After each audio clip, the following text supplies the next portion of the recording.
देखिए हम कक्षा 10 भौतिक विज्ञान ये हम पिछले कल पढ़ा चुके हैं, लेकिन थोड़ा सा मैं यही शुरुआत कर रहा हूँ।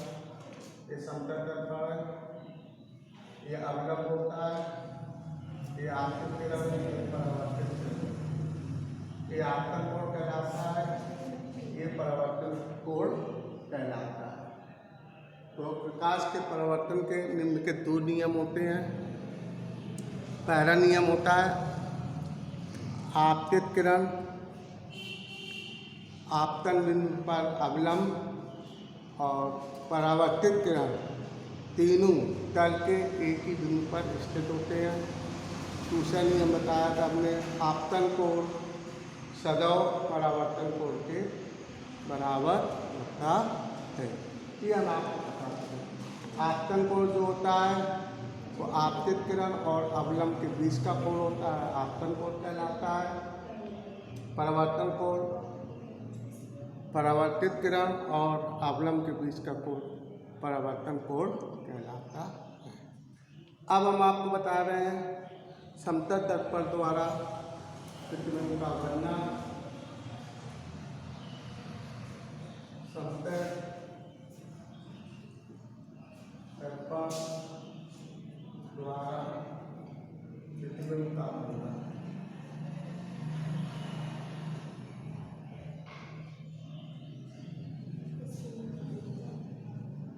तो ये वस्तु परावर्तित हो गई। प्रतिबिंब तभी बनता है जब परावर्तित किरणें या तो वास्तव में मिले या किसी बिंदु पर मिलती हुई प्रतीत होती हैं। तो किस बिंदु पर मिलती है वहीं पर वस्तु का प्रतिबिंब बनता है। तो ये आपतित किरण है, ये परावर्तित किरण है। अब ये किरणें कहीं मिल नहीं रही है, तो यहाँ से हमने अवलंब द्वारा ये किरण यहाँ आपतित हो रही है, तो इसी मान के परावर्तित हो रही है। लेकिन इसको आगे बढ़ाएंगे हम और इसको पीछे बढ़ाएंगे तो ये किरण कहीं नहीं मिल जाएगी, कहाँ पर मिलेगी वहीं पर ही प्रतिबिंब बनेगा, प्रतिबिंब यहाँ बनेगा। और आपको मैंने बताया था समतल दर्पण द्वारा प्रतिबिंब सदैव आभासी बनता है और उतनी ही दूरी पर बनता है जितनी दूरी पर वस्तु स्थित होती है। यानी कि दर्पण से वस्तु की दूरी और दर्पण से प्रतिबिंब की दूरी सदैव बराबर होती है। तो इसलिए यहाँ पर हमको ये सिद्ध करना है AC जो है CI के बराबर है, ये ध्यान देंगे। तो क्योंकि ये अवलंब है,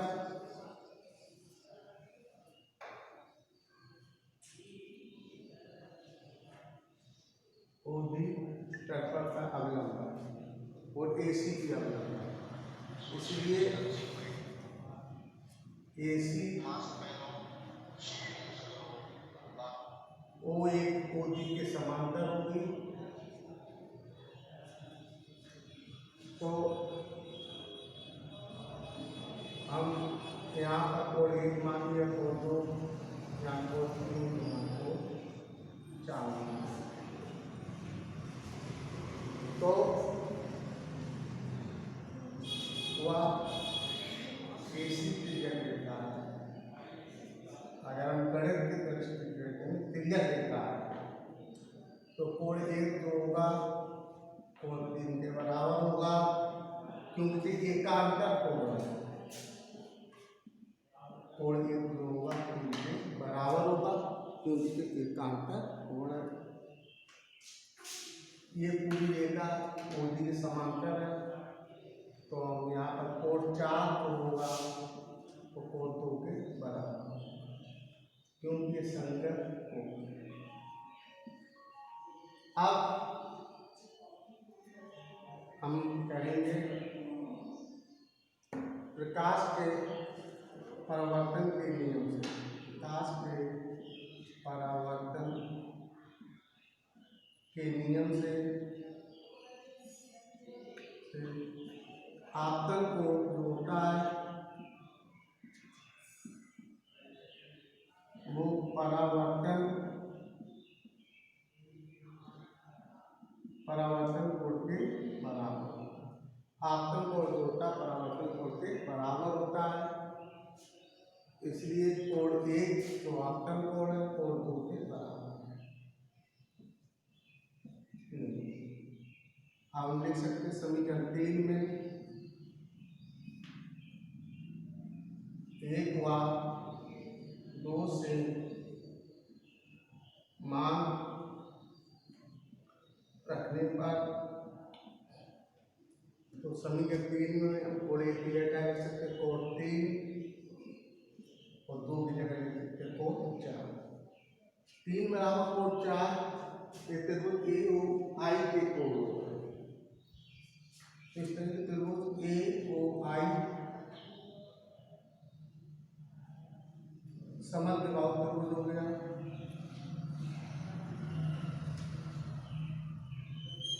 अब समद्विबाहु त्रिभुज में क्योंकि सब अगला पाएंगे, तो समद्विबाहु त्रिभुज में और समबाहु त्रिभुज में अगर शीर्ष से आधार पर डाला गया लंब आधार को समद्विभाजित करता है, आधार को करता है समद्विभाजित करता है, क्योंकि OC जो है हमारा वो लंब है AI पर, OC पर लंब है AI पर, इसलिए AC बराबर CI होगा। AC तो होगा तो CI के बराबर। तो इस तरीके से AC CI के बराबर है। यही हमको सिद्ध करना था, यही हमें सिद्ध करना था। ये AC बराबर CI सिद्ध करना तो हो गया। इससे ये हो गया कि तर्पण से वस्तु की जो दूरी है एक पर वस्तु है, ये दूरी तर्पण से प्रतिबिंब की दूरी के बराबर होता है। तो मैंने आपको बताया कि समतल तर्पण द्वारा बने हुए प्रतिबिंब जो होगा वो समान दूरी पर स्थित होते हैं। आप कितनी दूरी पर वस्तु स्थित होगी उतनी ही दूरी पर प्रतिबिंब भी स्थित होगा, और इसके द्वारा सदैव आभासी प्रतिबिंब बनते हैं। समतल तर्पण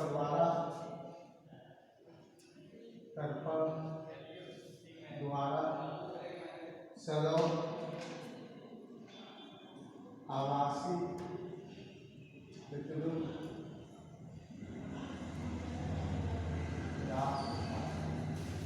ध्यान देना। और एक बार आपको बता दें, समतल तर्पण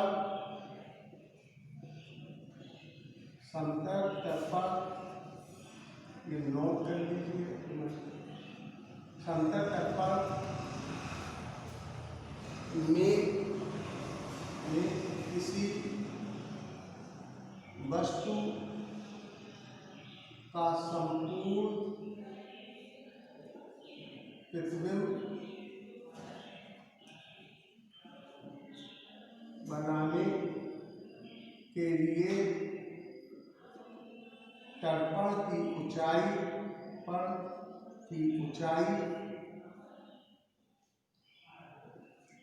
वस्तु की ऊंचाई की आधी होती है।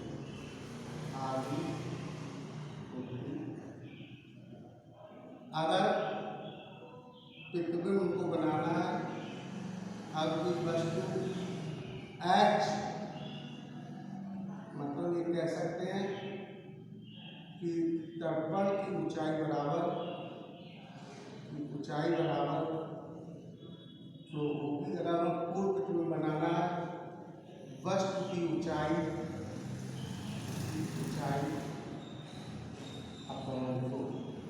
पूरा प्रतिबिंब बनाने के लिए दर्पण की जो ऊंचाई होगी वो वस्तु की ऊंचाई की आधी होना चाहिए। ठीक है, अब प्रतिबिंब के प्रकार, प्रतिबिंब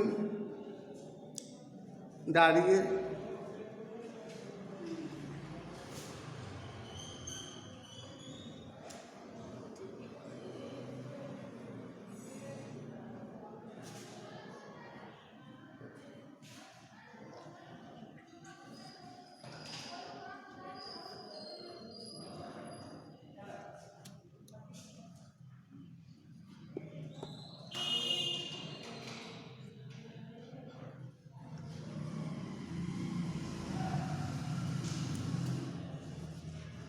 किसी बिंदु से प्रतिबिंब, किसी बिंदु से किसी बिंदु से चलने वाली दो या दो से अधिक किरणें परावर्तन या अपवर्तन, परावर्तन या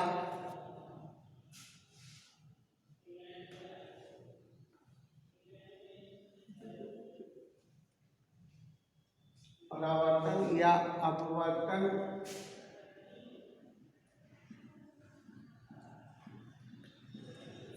के पश्चात जिस बिंदु पर वास्तविक में मिलती है या मिलती हुई प्रतीत होती है, उस बिंदु पर वस्तु का प्रतिबिंब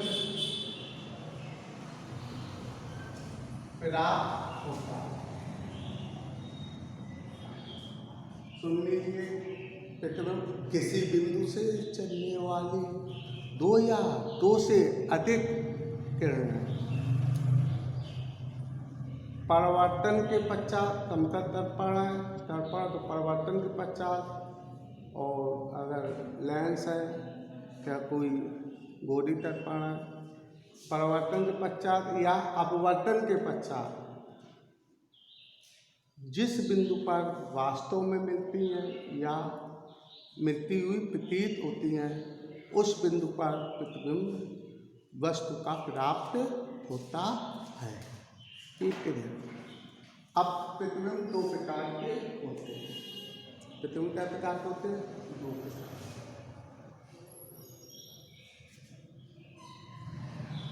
आभासी प्रतिबिंब और वास्तविक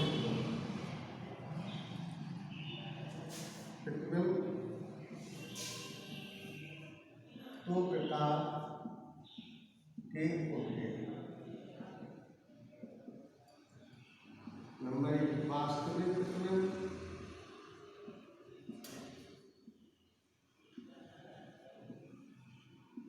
नंबर दो आभासी प्रतिबिंब।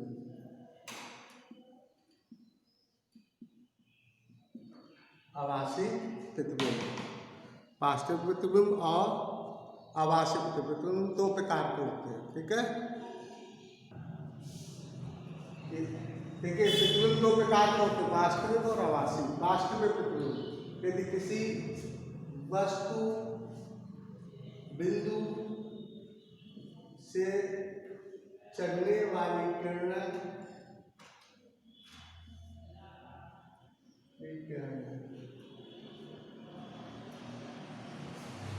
परावर्तन या अपवर्तन, परावर्तन या अपवर्तन के पश्चात जिस बिंदु पर वास्तव में वास्तविक में मिलती है, वहाँ उस बिंदु पर वास्तविक प्रतिबिंब बनता है। वास्तविक प्रतिबिंब बनता है।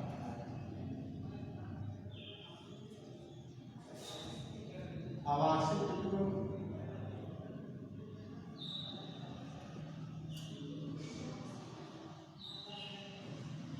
यदि किसी वस्तु बिंदु से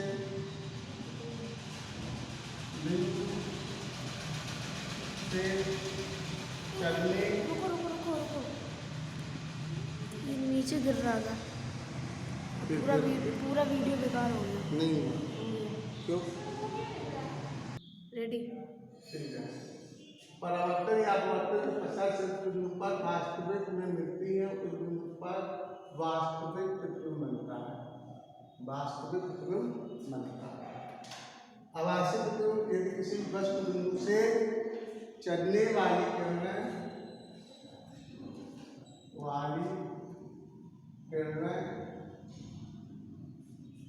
परावर्तन या अपवर्तन के पश्चात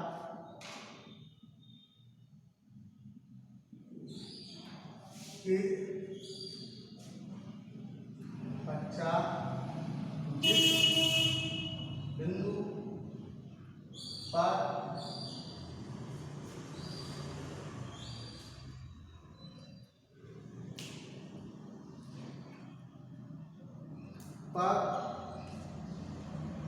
मिलती हुई प्रतीत होती है। वास्तव में नहीं मिलती है, लेकिन वो आगे बढ़ाने पर मिलती हुई प्रतीत होती है। उस बिंदु पर वस्तु का आभासी प्रतिबिंब बनता है। आभासी प्रतिबिंब